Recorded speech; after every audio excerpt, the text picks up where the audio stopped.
অবিকল যেন সেই পথের পাঁচালী। গল্পের অপু এক অজানা আনন্দে রেলগাড়ি দেখতে দৌড়চ্ছে।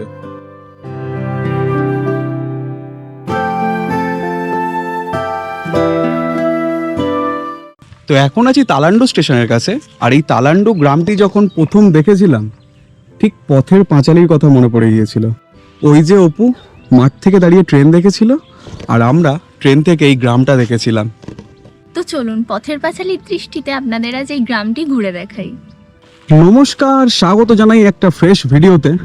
আজকের এই যে তালান্ডু গ্রামটি কাঠফাটা রৌদ্রে একদম ঝকমক করছে। আর ওই দূরে কিছু টাওয়ার দেখা যাচ্ছে, সেগুলো হলো প্রসার ভারতীয় রেডিও স্টেশন। আমি যতটুকু জানি ওই টাওয়ারগুলো যে আছে ওই রেডিও স্টেশন থেকে কন্ট্রোল করে অল ইন্ডিয়া রেডিও, তাছাড়াও দূরদর্শন চ্যানেলটি। যদি এটা ভুল হয়ে থাকে কেউ জানাবেন, তবে আমি যতটুকু জানি এটাই। আর এই যে দেখুন, যেন মনে হচ্ছে মরুভূমিতে চলে এসেছি, এত কাঠফাটা রোদ্দুর।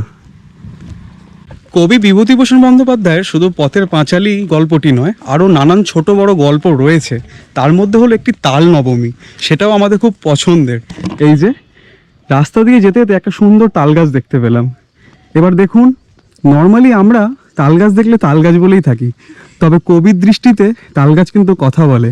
যেমন ওই তাল নবমী গল্পটিতে কবি বিভূতিভূষণ বন্দ্যোপাধ্যায় কেমন সুন্দর ফুটিয়ে তুলেছে, ঠিক যেরকম এরকম টাইপের। লেখকের দৃষ্টিতে কত সুন্দর লাগছে দেখুন। ওই যে দূরে তাল গাছ এক পায়ে দাঁড়িয়ে।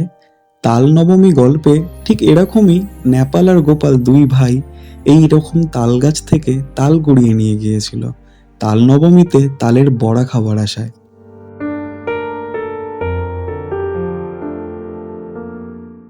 তো তাল নবমী গল্পের কথা বলছিলাম, আর সেই গল্পে দুটো চরিত্র আছে, নেপাল আর গোপাল।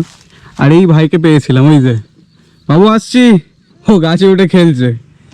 ও আমাদের নেপাল আর গোপালের চরিত্রটা করলো। কেমন লাগলো বলবেন, খুব সুন্দরভাবে করলো। কেমন লাগলো অবশ্যই জানাবেন আপনারা। আমরা এখনো সেই রাস্তাটা দিয়েই হাঁটছি। দেখুন দুদিকে কত সুন্দর মাঠ, আর মাঠের বুক চিরে চলেছে এই রাস্তা। তবে সামনের ধানগুলো কাটা হয়ে গেছে এই যে, আর ওই দূর দিগন্তে রয়েছে সবুজে ঘেরা। সত্যি এখন বোঝা যায় কবিরা এই গ্রাম বাংলাকে নিয়ে এত গল্প, এত রচনা, এত কবিতা এত পরিমাণে কিভাবে লিখেছে। আপনারা যদি এই তালান্ডু গ্রামটিতে আসেন, সত্যি এই গ্রামটির প্রেমে পড়ে যাবেন। কত সুন্দর দেখুন। আর আজকের কনসেপ্টটাই ওই জন্য লেখক, আমাদের এই সিরিজটার নামই লেখক, কি বলো? একদম তাই।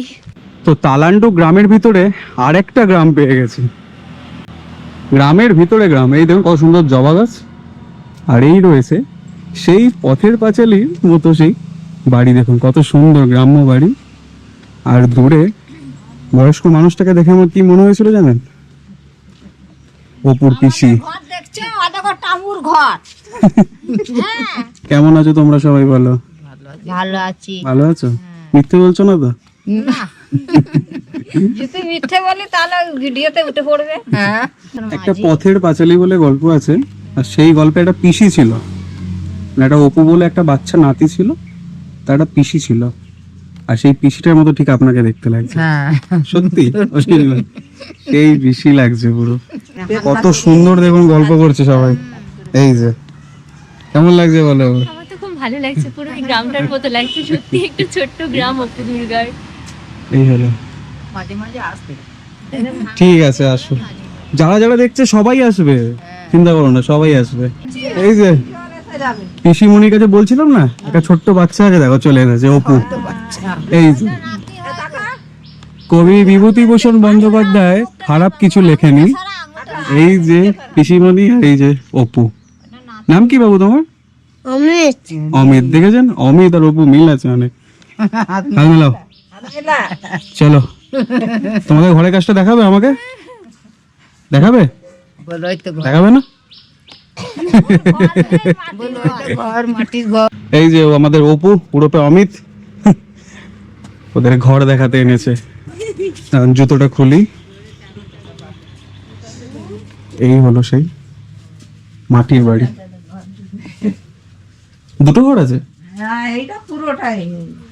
বাহ, কি ঠান্ডা ঘরের ভিতরে। ঠান্ডা এই হলো কত সুন্দর মাটির বাড়ি। এটাও একটা ঘর, তাই তো? এটা চালা, রান্না চালা, হুম। আর দুটো ঘর, আর ওই পাশে ঝাড়ু আছে, সেটা রান্না চালা। আচ্ছা আচ্ছা আচ্ছা। এই ভেতরটা ঢুকলে বেরোতে ইচ্ছে লাগছে না, কত সুন্দর লাগছে দেখুন। এই হলো মাটির ঘর। চলুন বেরোই। এই টাইপের উনুন একদমই হারিয়ে গেছে। এই যে জোড়া উনুন, ওদিকে একমুখী একটা উনুন। চা। এই যে অমিত, কি বলছিলে? ভাত খাবে? হ্যাঁ বলো। আবার লজ্জা ভাই, পুরো অবিকল অপুর মতো লাগছে। আসছি হ্যাঁ অমিত, টাটা। চল।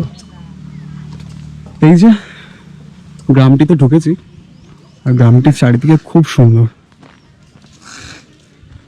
অজস্র মাটির বাড়ি আর এক সুন্দর পুকুর। পুকুর ঘাট কোন দিকে সেটাই খুঁজছি। ওই যে ওদিকে রয়েছে এক বিশাল তেঁতুল গাছ।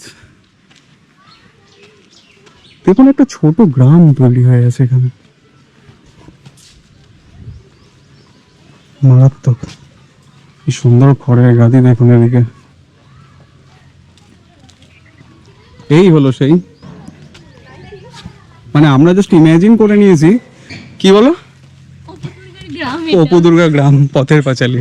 জাস্ট আমরা ইমাজিন করে নিয়েছি। এই যে দেখুন পুকুর ঘাট রয়েছে এদিকে, খড়ের গাদি, কত সুন্দর দেখুন। লাউ শাক টালির চালের ওপরে, মাটির ঘর, সামনে গরু, এই হলো পুকুর ঘাট, ফুলের গাছ, কত সুন্দর মিলেমিশে, মারাত্মক লাগছে। তো চলুন এবার গ্রামটি থেকে বেরোই। আর আমাদের ভিডিওর শেষ গন্তব্য হলো ওই রেডিও সেন্টার। তো চলুন সেখানেই দেখা হচ্ছে। তো হাঁটতে হাঁটতে অবশেষে পৌঁছে গিয়েছি ওই যে ভিডিওর শুরুতেই বলেছিলাম, প্রসার ভারত রেডিও স্টেশন। টাওয়ারগুলো দেখুন কেমন পাহাড়ের মতো দাঁড়িয়ে আছে। আমরা ভেবেছিলাম অনেকটা কাছেই হবে, তবে অনেকটা দূর। আমরা সেই তালান্ডু স্টেশন থেকে হেঁটে হেঁটে এই রাস্তা বরাবর এলাম। আর এটা হলো জিটি রোড, আর এটি হলো রেডিও স্টেশন। আর এটি দেখাবার একটাই উদ্দেশ্য, সেই কারণটি হলো শহর ছাড়িয়ে গ্রামের মাঝে এক রেডিও সেন্টার, যা আমরা আগে কোনোদিন দেখিনি। আপনারাও হয়তো অনেকেই দেখেননি, তাই ভাবলাম আজকের ভিডিওতে সব থেকে আকর্ষণীয় জিনিস থাকবে এই রেডিও সেন্টারটাই। তো ভিডিওটা কেমন লাগলো অবশ্যই জানাবেন, আর লেখকের দৃষ্টিতে এই গ্রামটি দেখতে কেমন লাগলো সেটাও বলবেন। আর যদি ভালো লেগে থাকে কমেন্ট করবেন, আমরা লেখক সিরিজ 2 নিয়ে আসবো তাহলে। তো আজকের জন্য এতটুকুই ছিল। Tata tata. টাটা। কাহার বানয় দাদরা বাজার, শশীকান্ত উল্টো পাল্টো মারছো চাটি। দাদা কাহার বানয় দাদরা বাজার, উল্টো পাল্টা মারছো চাটি। শশীকান্ত তুমি দেখছি আসরটাকে করবে মা।